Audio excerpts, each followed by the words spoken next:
The views and opinions expressed are entirely those of the on-air participants and do not reflect that of the station's board, management, staff, or underwriters.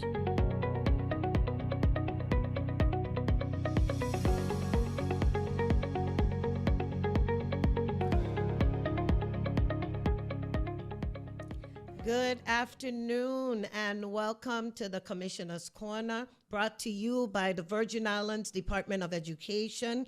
I am your host, Dr. Dionne Wells-Hedrington, Commissioner, and it's always a pleasure to bring to you the latest updates from the Virgin Islands Department of Education, where we are transforming today's learners into tomorrow's leaders, a job that we do not take lightly, a job that requires the heart. And so I am honored today to have two special ladies in the studio with me. I have the St. Thomas St. John District Teacher of the Year. Would you introduce yourself to the audience? Good afternoon, everyone. I am Chevelle Simeon, the St. Thomas St. John District Teacher of the Year. I teach at Charlotte Amalia High School. Currently, I teach Advanced Placement, English, Literature, and Composition to seniors, and I'm happy to be here with you. Well, it's a pleasure to have you. Thank you for traveling over to the Big Island. I've been over here since Friday, so I'm becoming a new Crucian in town. And then hailing from this Big Island, the St. Croix District Teacher of the Year, introduce yourself. Saludos a todos. Buenas tardes. I am Chaselle McConnell, or as the students call me, Señorita McConnell. I'm a foreign language instructor at the St. Croix Educational Complex, aka Barra Nation. Awesome. So both ladies teach on the high school level, and that's a little bit different from what we've historically seen with Teacher of the Year winners. And so it's a pleasure to have you here. And for those of you that are tuning in for the first time, we are here every Tuesday on 93.1 FM and our VIDE Facebook and YouTube pages, as well as WTJX YouTube and Facebook pages. And so we get to talk instruction today. We get to talk about teaching and learning, which is at the crux of what we do at the Department of Education. So, Ms. Simeon, tell the audience how long you've been teaching. I've been teaching for 16 years. I did 6 years in the private sector and the last 10 years at Charlotte Amalia High School. And what is your greatest thing that keeps you motivated? Really, what keeps me motivated is the young people. Okay. Every year is something different. One year I have all the athletes. The next year I have all the band students. This year I have a ton load of artists. So it's something new every year. So that in itself is motivating. Señorita McConnell, how long have you been teaching? I've been teaching for 12 years. I started at Barra Nation as a substitute. Nice. And then the following year I was embedded into the system. And it's been an amazing journey, language learning journey. And what keeps me motivated is los estudiantes.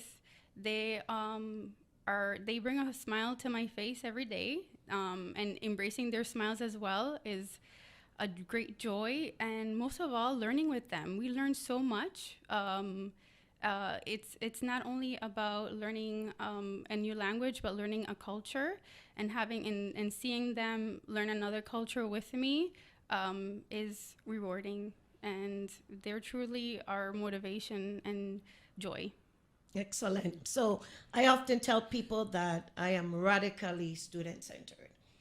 For me, as the commissioner, even when I was a teacher, moving up the chain, radically student-centered. Students come first.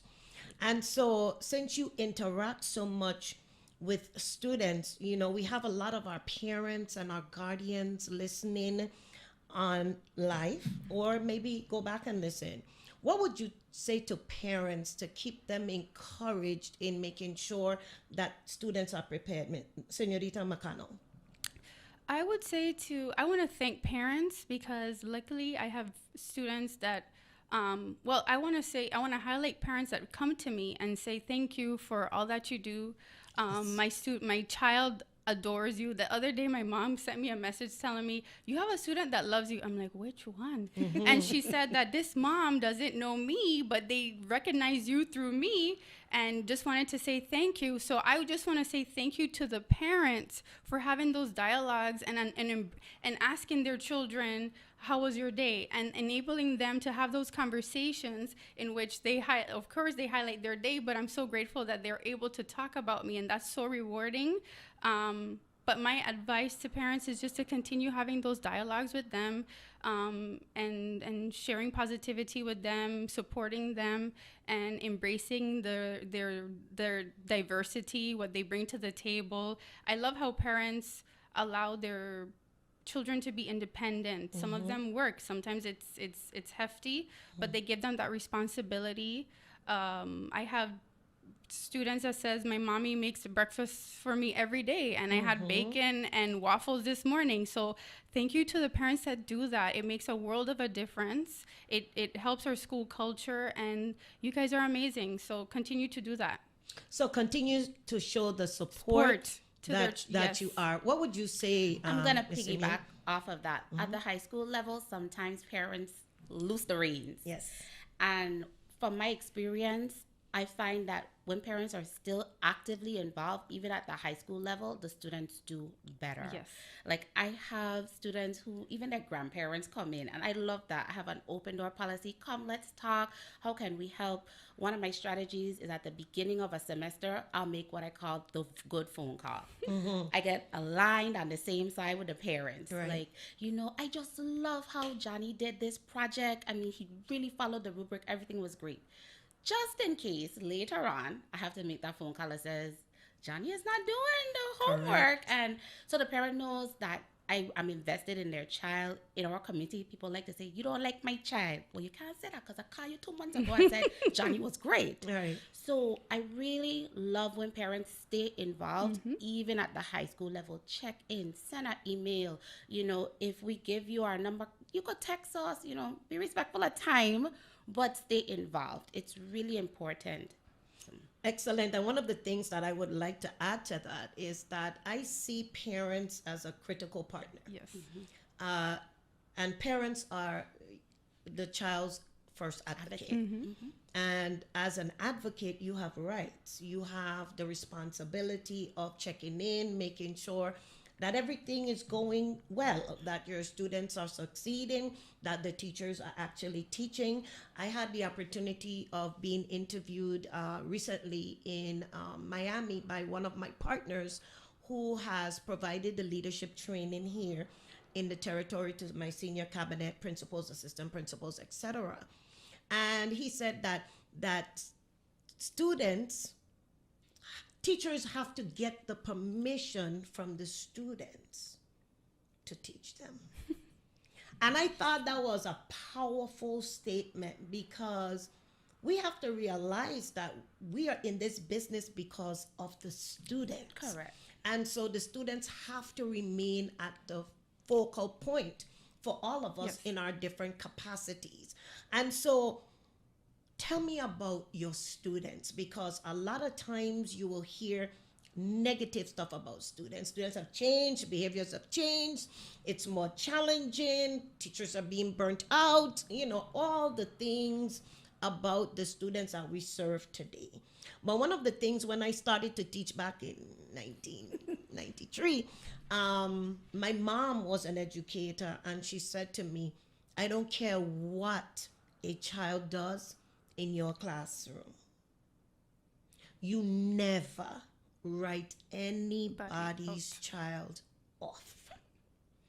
And that stuck with me, and I think because that was ingrained in me, I always attract the ones that nobody really wants to deal with. And I attract them because I always look for the good. Like, what is this child really interested in? How can I get this child excited about learning? How can we meet them where they are and bring them to where they need to be? So, Ms. Simeon, tell us a little bit about the student population that you serve. So I'm glad you said that, because when I said, You know, some years I have all the athletes, some years I have all the musicians. They keep me on my toes. I am not an athlete. But the years when I have all the athletes, I try to go to as many games as possible. I start writing them into like my quizzes. I use their names and I try to research the sport and, you know, try to make things engaging for the students. Where they're like, how you know I made this amount of points at my, you know, at my game? And I feel like students appreciate that. Parents appreciate that, because then students go home with this positive connection that we made in the classroom. You know, like I said, this year I have a lot of artists and I have really tried to find things for them to do. I've found projects for them to work on outside of class. They created some costumes for the princess show and the queen show.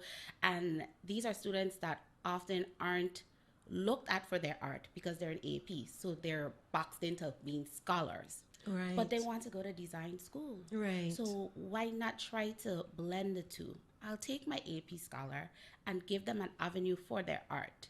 And so I feel like the more that we do that as educators, the more value the students will see. Because like you said, if you can't reach me, you can't teach me. Exactly. And I'm glad you said that, because in my role as the commissioner, one of the things that I've been doing is coming to the high schools and meeting with the student councils and reps from each grade level. And the students will say to me, one of the biggest challenges that we have is engagement in the classroom. Like, not all of our teachers engage us. So how do you engage your students, Well, Señorita McConnell? Well, currently our students are very technology driven. They're in this TikTok era. They're into creating vlogs.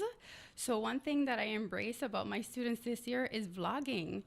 And thanks to them, we've created various vlogs about how to spread positivity and smiles, and not only share a positive message, but they've also seen me be a learner as well, because I'm not versed in this area. I'm not comfortable being on the limelight. And so for them to see my vulnerability and allow me to be a student with them, and they teach me something, has been very rewarding. My students are leaders. They are experts in Spanish. I tell them there's 3,000 words in English and Spanish that are the same. So don't come in here thinking that you don't know Spanish. You know Spanish.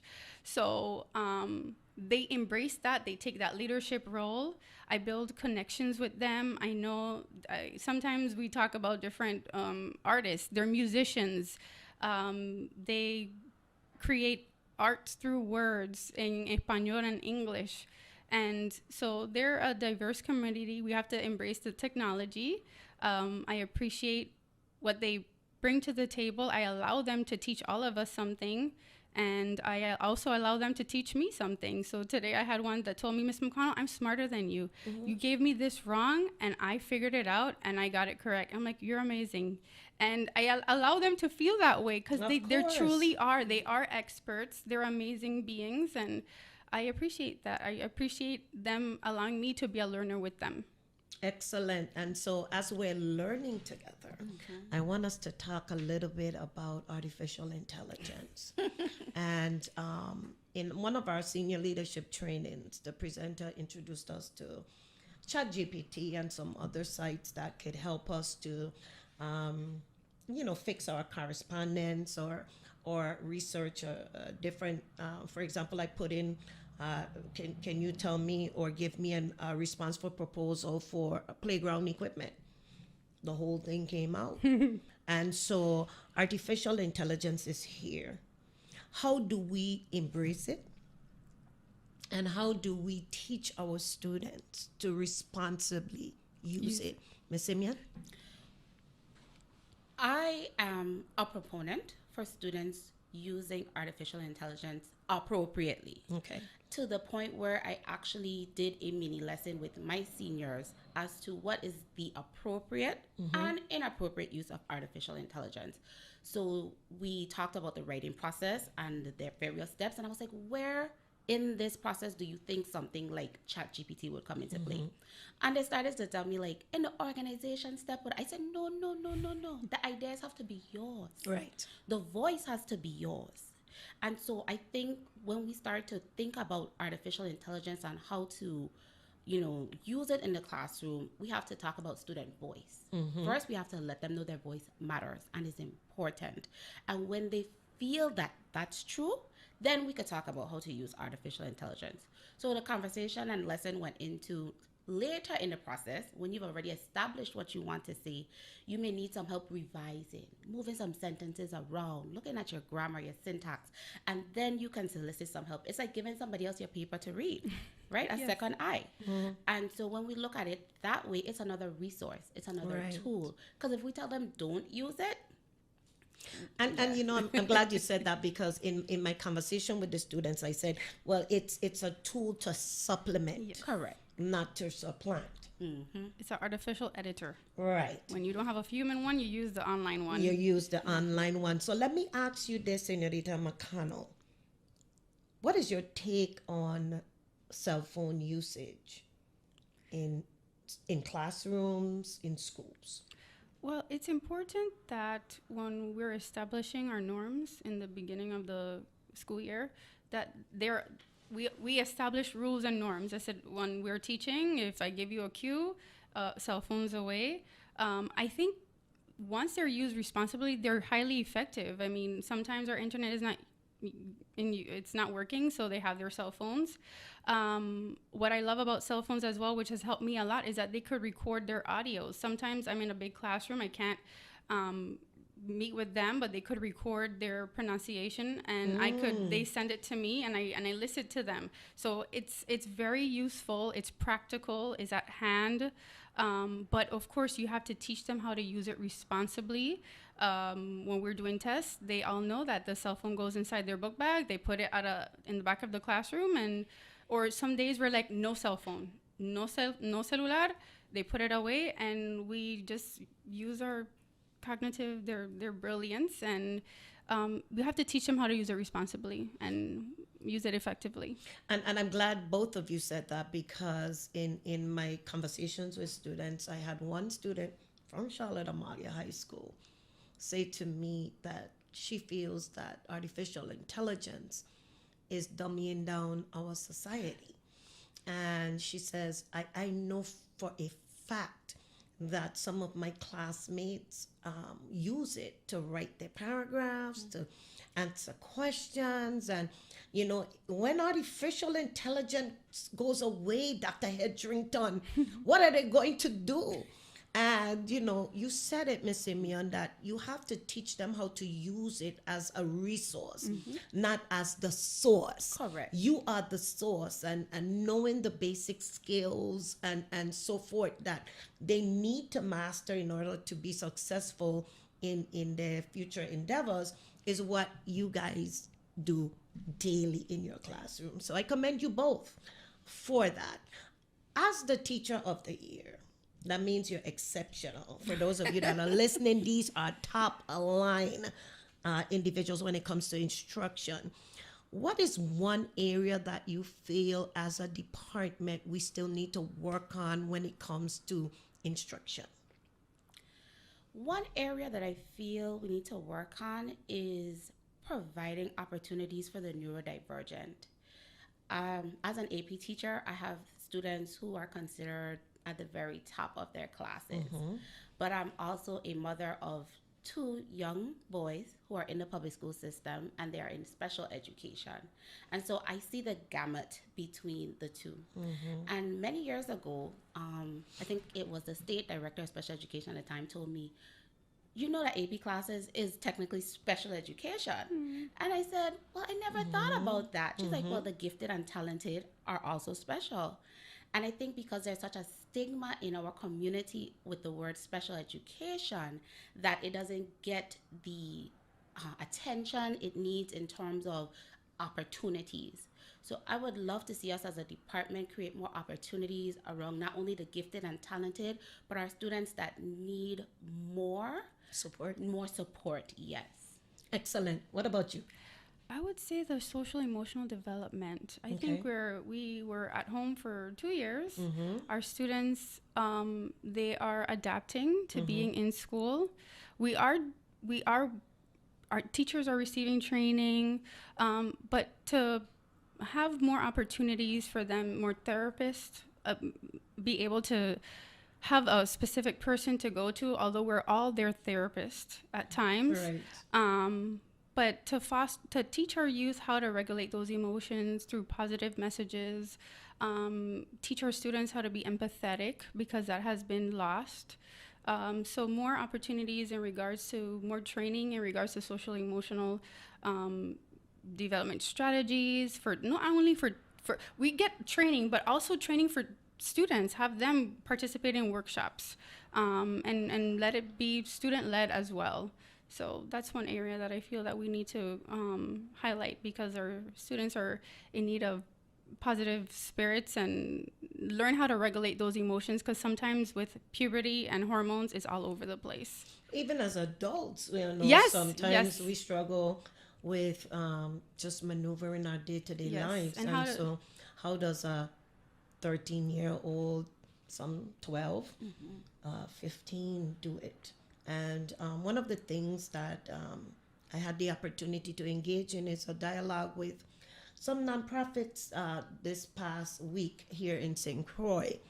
And, one of the things that was said by a senator who was in attendance is, students come and they leave their bags at the door, and that bag is filled with all the cares, all the worries that come from where they live, their homes, their communities. And teachers are expected to fix it. And I think the perception of the community sometimes turns towards education being the fix it for everything. And a lot of what we're seeing within our schools are systemic problems, are community problems. And being a teacher requires you to be a mother, a nurturer, an educator, a counselor, and I could keep going, right? You could keep going. Keep going. And so being a teacher really requires the work of the heart.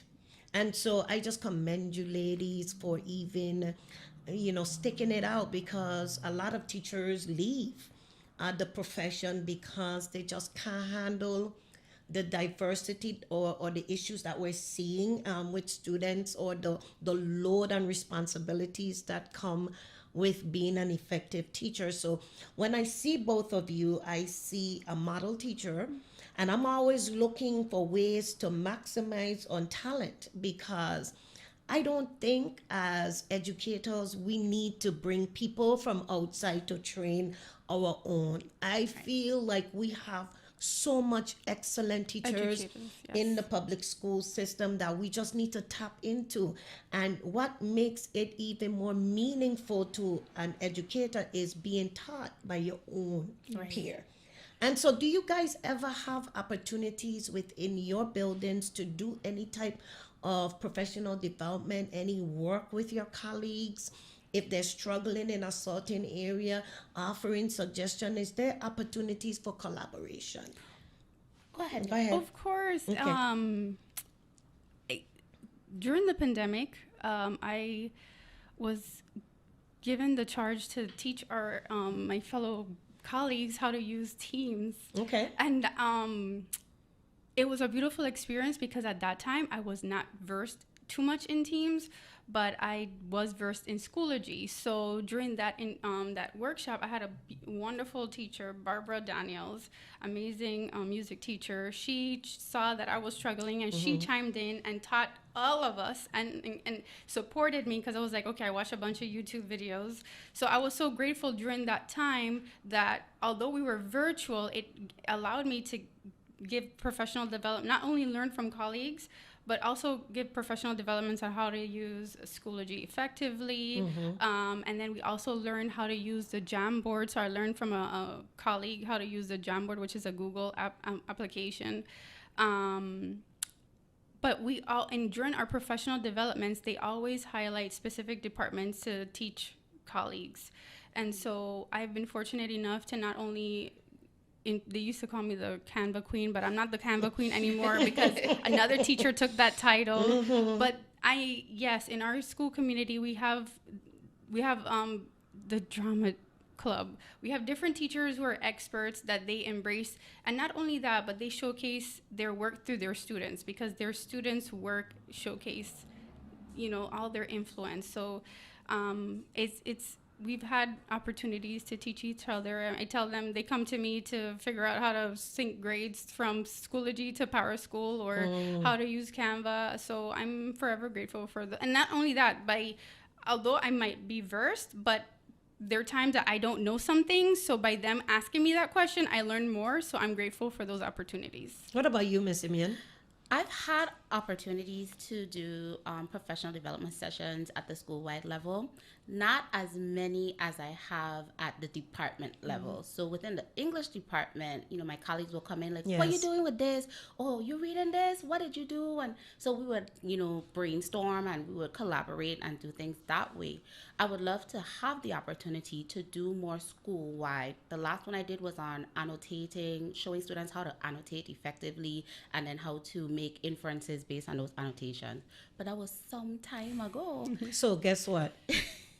I hope Miss Petros is listening, because, you're an excellent resource, and your spirit is positive, and I could really see her doing some great things with you. So don't be surprised if you're called, not even from your school level, from the district level, or even from the state level, to be more involved in us really transforming our territories where public education becomes the number one option. And so this show goes really, really fast. So we have 30 seconds, Miss Simeon, to leave one important thing with the community. One important thing that I would like to leave with the community is that education is all of us. I think that has been the theme of our entire discussion, from what we do in the classroom. And to my colleagues, please know that what we do makes a difference. It does make a difference. If done right, it makes all the difference. So let us all as a community continue to rally behind our young people and support them. And then we're going to see the transformation in education. 30 seconds. Community, you are amazing. My message to you is that all of us have the power to create happiness with a smile. That's right. Let us continue smiling to the world, because the world will smile back at you. And just continue to share our culture. It's vibrant, it's positive. It's what makes us Caribbean. So thank you so much for this opportunity. Well, you've heard it all. I have had the best guest ever on my show, and I'm really looking forward to some additional dialogue with both of you in regards to the work that we're doing here at the Virgin Islands Department of Education. We don't take it lightly. We are impacting the future of this territory, and therefore we must take our jobs very seriously. So I want to thank the audience for tuning in on 93.1 FM and our YouTube and Facebook pages for WTJX and VIDE. And we are just about to end our season. And so I look forward to seeing you next Tuesday at 5:30 p.m. right here on WTJX. Thank you.